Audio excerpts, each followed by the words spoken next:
And welcome back to the Coach's Corner, brought to you by Premier Lending. I'm Devin Dubuque. And I'm Coach Rick Koenig. And we are back again just to, entertain. We're here to, make you guys laugh and have a great time. And at the same time, maybe build an incredible mortgage business. And, talking about building businesses, we had a little convo in the dream room, as we talked about last week. Coach, what's the topic today? And the topic today is building your bench. Building your bench. Yeah, I like basketball season, baseball just started. We got people going on to the injured reserve list. We got people breaking their arms, at least up here in Cincinnati with our baseball team. You got the NBA playoffs, you got injuries, and you got to be able to bring somebody up from the bench to take action in those situations, and the mortgage business is no different. You never know what's going to happen. You never know what's going to happen. And, crazy as it is, sometimes you might even want to take a vacation, and that can be difficult to do if you don't have somebody back there on the bench that you can call in from time to time for a little extra support, right? Yep. We're lucky that we're at a company that's actually growing and volume's going up. I'm sure it's going up at some of the best companies out there. But when you're doing a combination of your loan officers are starting to increase their volume and you're doing some hiring, you're going to get stretched and you're going to be at that point where you need processors. And just a PSA, I am looking for bilingual Spanish-speaking processors. Yeah, I'm also looking for underwriters right now because we're in that boat. We have some people on our bench, but sometimes when you got that bench, you got to keep it replenished all the time. So what I want to talk about is, first we'll talk about underwriters. Over the years, underwriters became very expensive during the boom time. So, like 2021, people were paying sometimes double what they would normally pay to an underwriter as a bonus and to get them going. Yeah, they were cashing in. The problem is a lot of those underwriters, as soon as things slowed down, they were getting cut first too, Yeah, that's true. It wasn't always, last hired, first fired. It was the biggest paycheck got cut off. Well, you know what they say. If you ain't first, you're last. Yeah, if you ain't first, you're last. That's right. So, there's some really great employees out there still because there are companies that still didn't cut back enough over the last 4 years. And can you believe it's been 4 years? I know it's flown by, but at the end of the day, it's flown by, but it's also helped us all grow. And as we always like to say, it's allowed us to see where we're swimming naked, and it never feels good to see the water wash up and go, oh, whoops, didn't mean to expose that, right? But that's where a lot of us are in our business. And, one thing you talk about building the bench, Coach, I do want to bring this up too. Think about it like this, right? If you are, because you use the sports analogy, right? If you're an MLB team or you're a NFL team or fill in the blank, right? NBA, NHL, you pick your poison. At the end of the day, are you waiting to replace your quarterback or your pitcher or your point guard, right? Until he's injured or she's injured, right? Or are you scouting out talent ahead of the curve, to make sure that when you need that extra person, they're already back there on the bench. They know the plays, they know the team, they know how to do business, right? And that's what we're talking about here. Yeah, I think there's, when you're running an operation, I think there's 3 or 4 main positions that you need to always be interviewing. You should literally never stop interviewing, even if you're not hiring. You need to make it a practice that throughout the month, maybe you have a couple of days where all you do is, kind of like what we teach, calling your old database or calling your past clients or your pre-approved and looking people. Yep.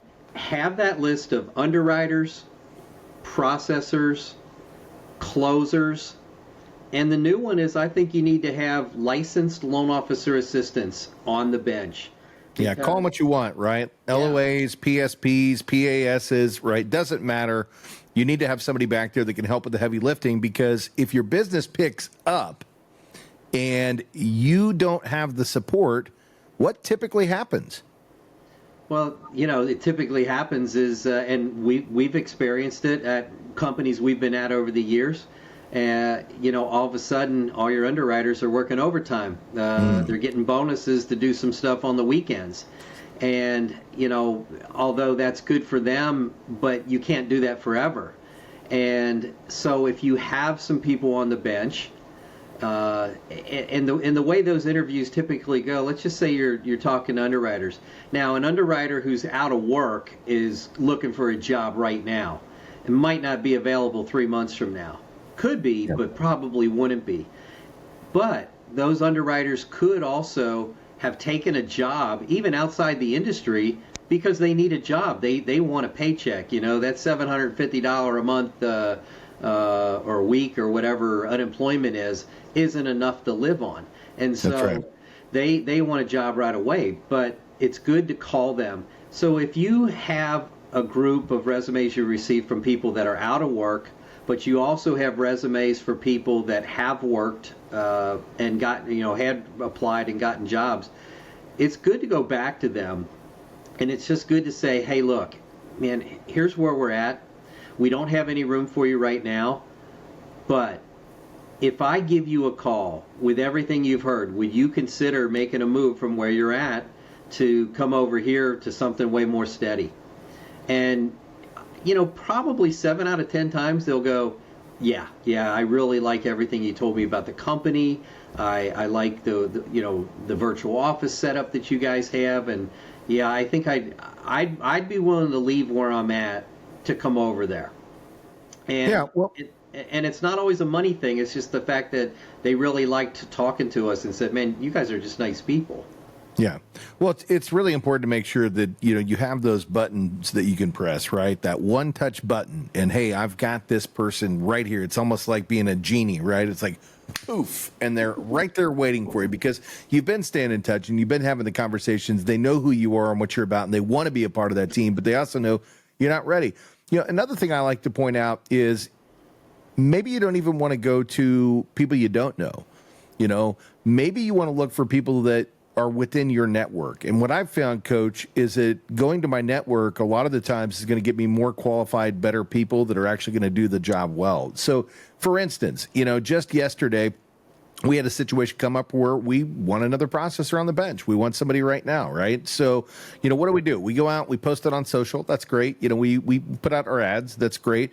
But what else we do is we DM everybody else that we know in the business that we know, like, and trust. And we put it out there and say, hey, guys, I'm looking for this role. Who knows somebody? And guess what?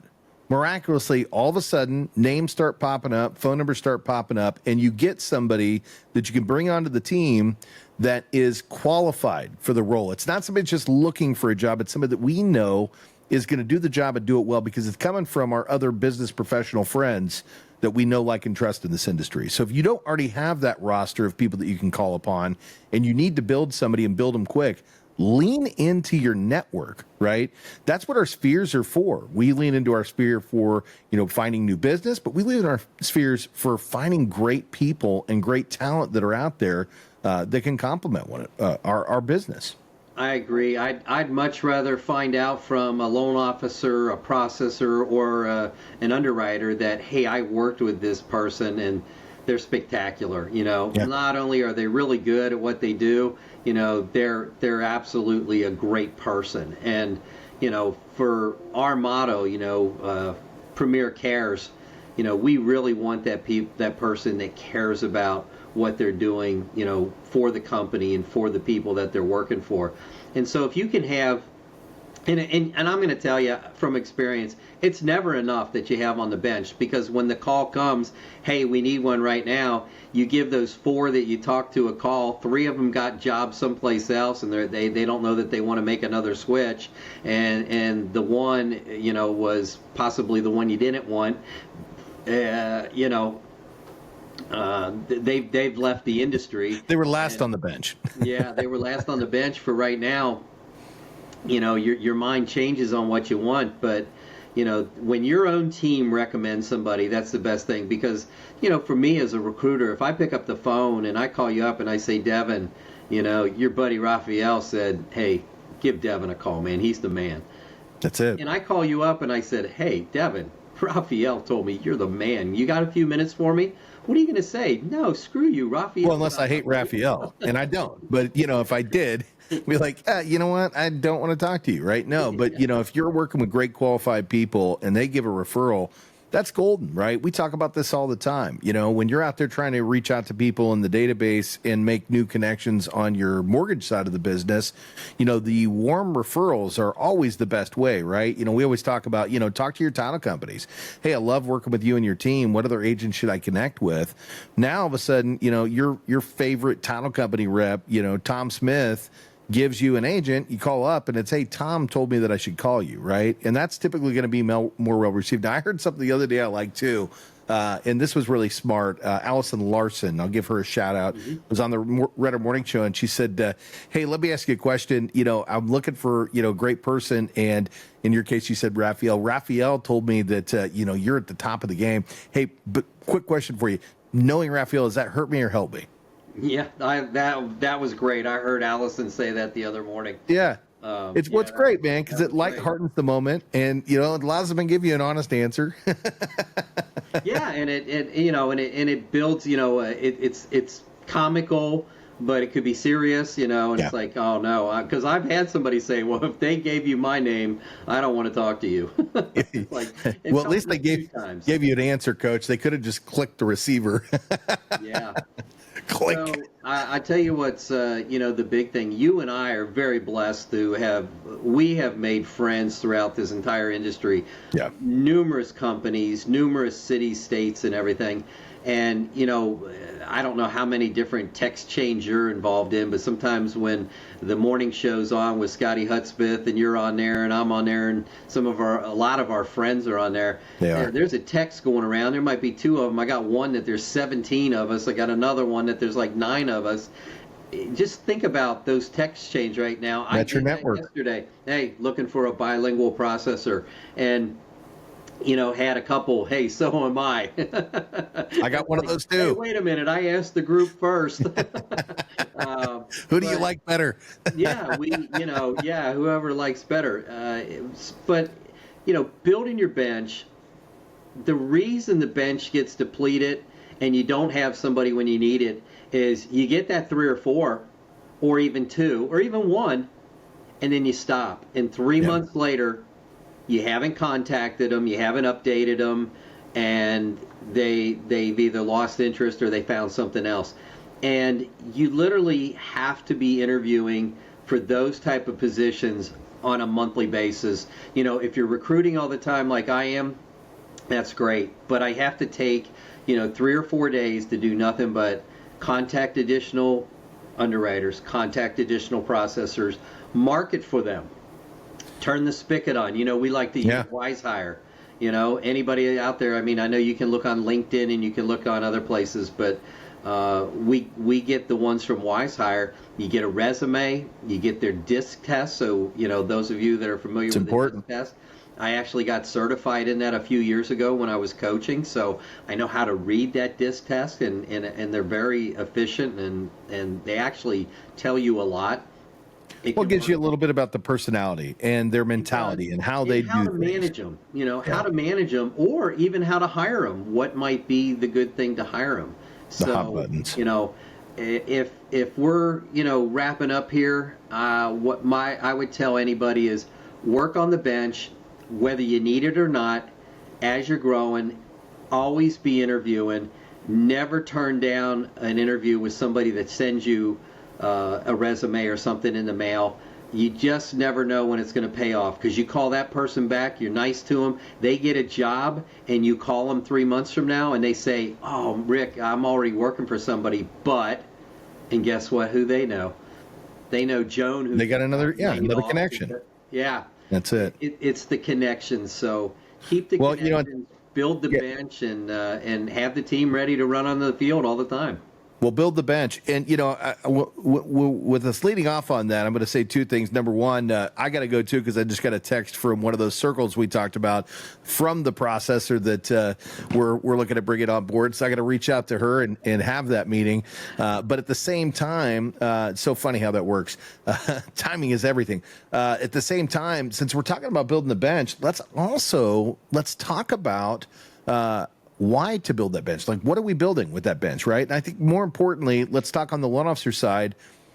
What does your bench look like when you start to produce more in business? Who do you hire? What does that person do? And how do you accelerate your business by leaning into somebody else to provide that support? So I think, how do you use your pre-approval specialist or your loan officer assistant to the best of your ability to gain traction in your business and take it to that next level? So we're going to cover that next week on the Coach's Corner.